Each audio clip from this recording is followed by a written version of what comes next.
والصلاة والسلام على الأنبياء والمرسلين نبينا محمد وعلى آله وصحبه ومن اقتدى بهديه واستنى بسنته إلى يوم الدين أما بعد.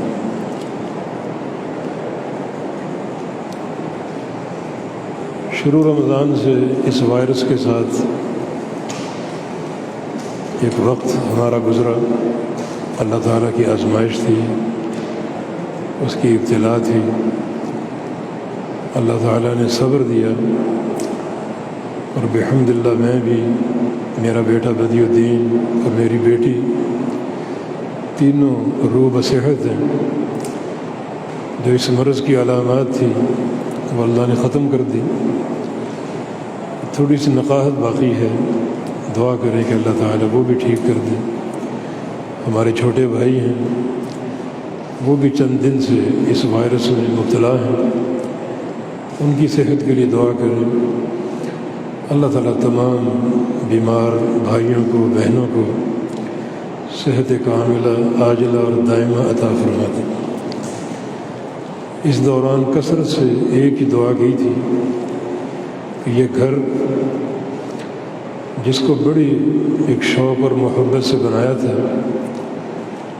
اللہ تعالیٰ اس کا دروازہ ہم پر بند نہ کر دے، ہمیں اس گھر کی حاضری سے محروم نہ کرے. اللہ تعالیٰ نے دعا سن لی. 2 دن سے ہمارے ڈاکٹروں نے یہ آئسولیشن ختم کروا دی ہے اور میل جول کی اجازت دے دی ہے. اللہ رب العزت ہمارے تمام بھائیوں کو، دوستوں کو صحت اور عافیت کے ساتھ رکھے. اس وقت ایک حدیث آپ کو سنانا چاہتا ہوں جس پر عمل کی تکمیل رمضان میں ہوتی ہے. الترغیب و ترہیب ایک کتاب ہے امام منذری رحمہ اللہ کی، جس میں صحیح سند کے ساتھ یہ حدیث ہے. ایک شخص رسول اللہ صلی اللہ علیہ وسلم کے پاس آیا اور آ کر ایک سوال کیا. یہ صحابہ کرام کی برکتیں ہیں جو ہم تک پہنچتی ہیں.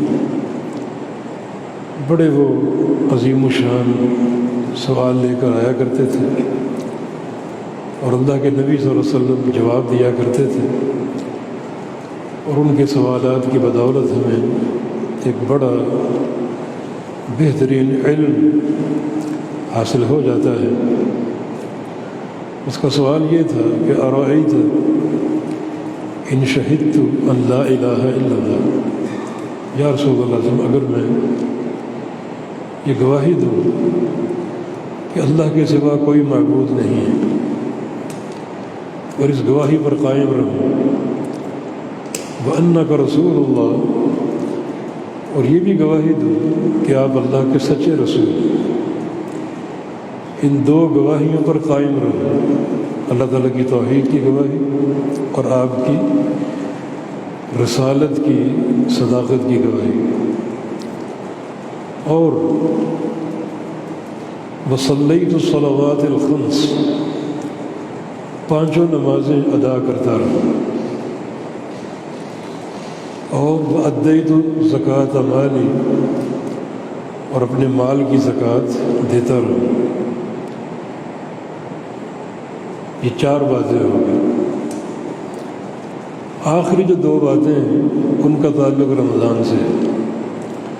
وصمت رمضان وقمته، رمضان کے روزے رکھوں اور راتوں کا قیام کروں.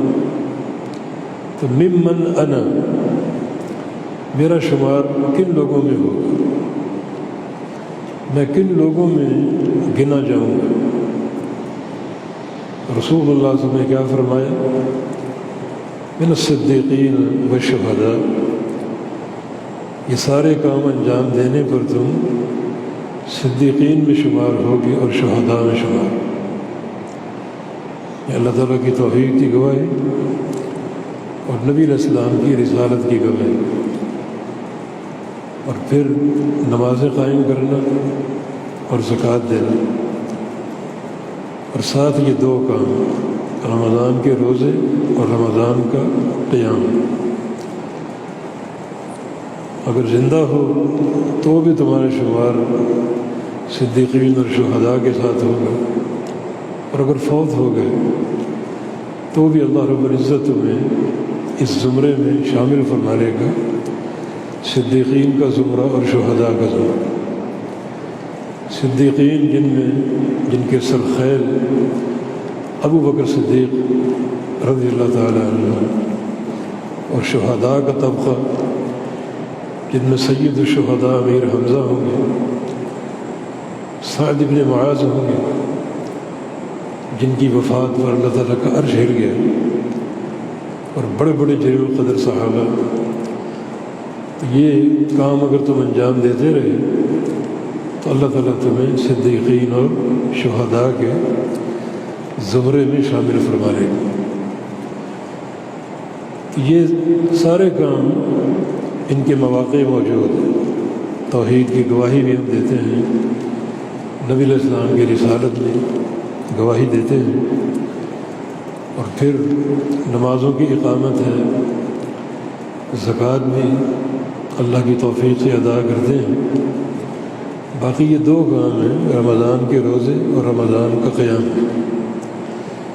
روزے بھی رکھتے ہیں، تھوڑی سی قیام میں سستی ہوتی ہے، وہ حاضری جو رمضان کے شروع میں دیکھی جاتی ہے مساجد میں، وہ دن گزرتے کے ساتھ ساتھ ختم ہوتی جاتی ہے، اور اس میں کمی واقع ہوتی رہتی ہے۔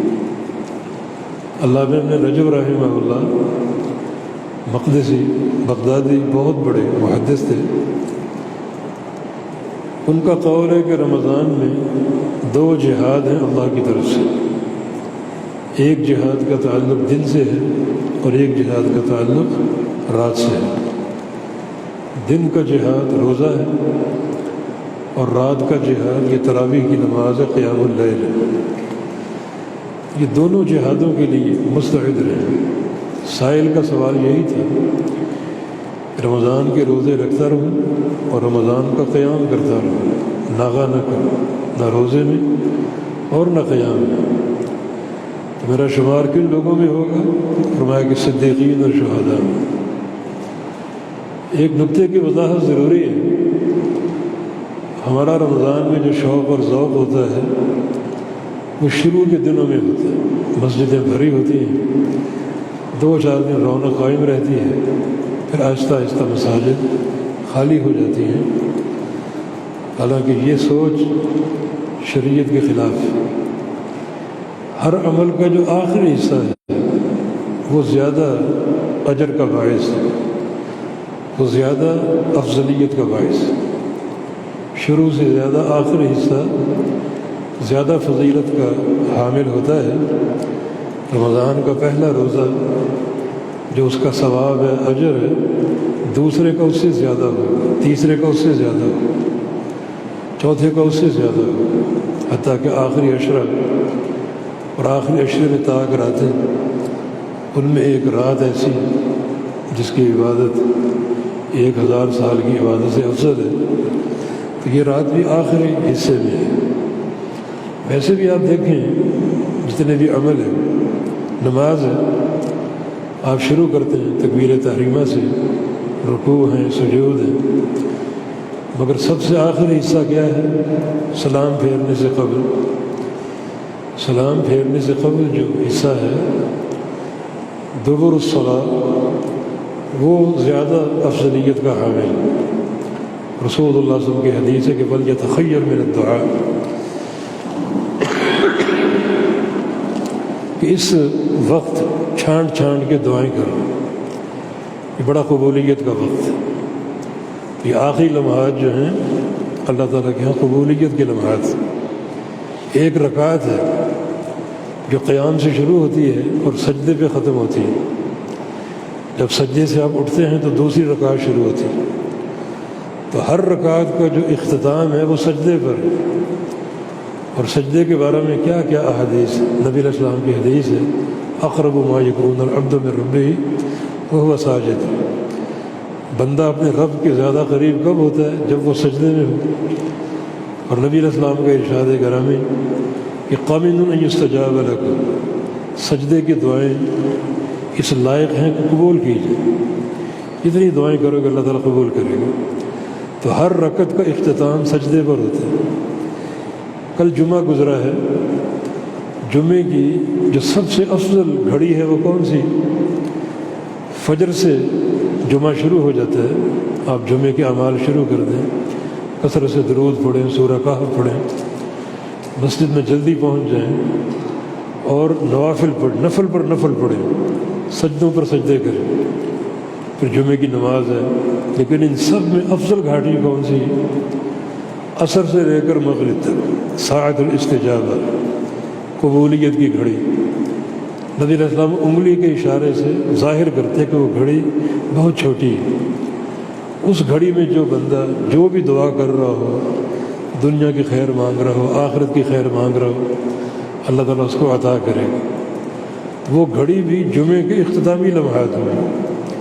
اسی طرح یہ رمضان کی یہ فکر ہم نے کہاں سے لے لی کہ شروع کے چند دن رونق قائم رکھو پھر غائب ہو جائے، کاروبار پر توجہ دو۔ نہیں، جوں جوں یہ دن آگے گزریں گے تو برکتیں فضیلتیں بڑھتی جائیں گی۔